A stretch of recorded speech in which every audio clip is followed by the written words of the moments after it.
প্রক্রিয়াজাত খাদ্যে ব্যবহার হওয়া ফ্লেভারের চাহিদা বাড়ছে দেশে, সেই সাথে বড় হচ্ছে এর বাজারও।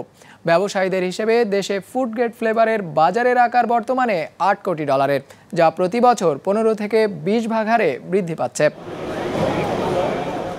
দেশে বর্তমানে প্রায় 680 লাখ টন প্রক্রিয়াজাত খাদ্য উৎপাদন হচ্ছে। স্থানীয় চাহিদা মিটিয়ে যা রপ্তানি হচ্ছে বিদেশেও।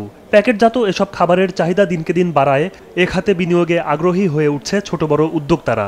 লোকাল ডিমান্ড ইউজের পাশাপাশি গভর্নমেন্ট যে সাবসিডি দিচ্ছে বা গভর্নমেন্ট যে ধরনের প্রণোদনা দিচ্ছে এক্সপোর্টের জন্য, এক্সপোর্ট মার্কেটের জন্য, তো অনেকে এটাতে এক্সপোর্টে কিন্তু এগিয়ে এসছে। তো এখানে এক্সপোর্টের একটা হিউজ অপরচুনিটি আছে, পাশাপাশি আমাদের লোকাল মার্কেটে অপরচুনিটি আছে। তো আমার মনে হয় যদি ইনভেস্টররা এগিয়ে আসে তাহলে এটা একটা গুড মার্কেট হতে পারে।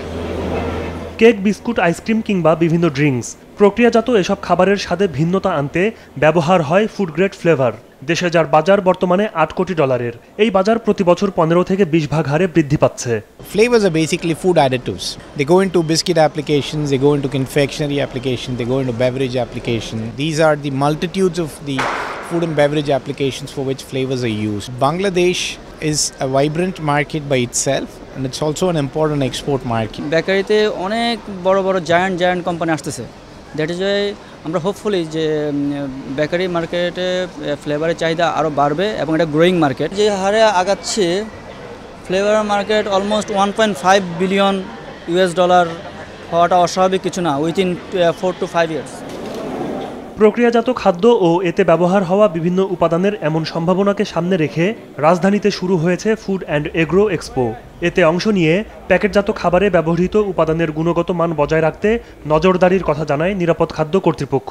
দেখা যায় যে ফুড গ্রেডের যে কালার এবং ফ্লেভার যেগুলো ব্যবহার করা হয় সেগুলো একটু এক্সপেন্সিভ হয়।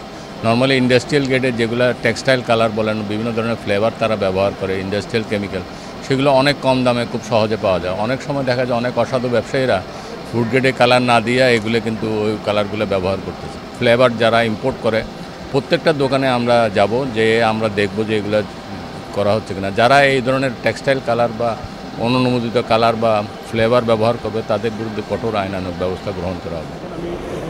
27 মার্চ থেকে শুরু হওয়া আন্তর্জাতিক এই প্রদর্শনী চলবে আগামী 30 মার্চ পর্যন্ত, যেখানে প্রক্রিয়াজাত খাদ্য শিল্পের নতুন নতুন ধারণা ও সেবা নিয়ে এসেছে দেশি বিদেশি প্রতিষ্ঠান। প্রতিদিন সকাল 10:30 থেকে রাত 8:30 পর্যন্ত প্রদর্শনী সবার জন্য উন্মুক্ত। ইমতিয়াজ হাসান, বিজনেস রিপোর্ট, মাছরাঙ্গা টেলিভিশন।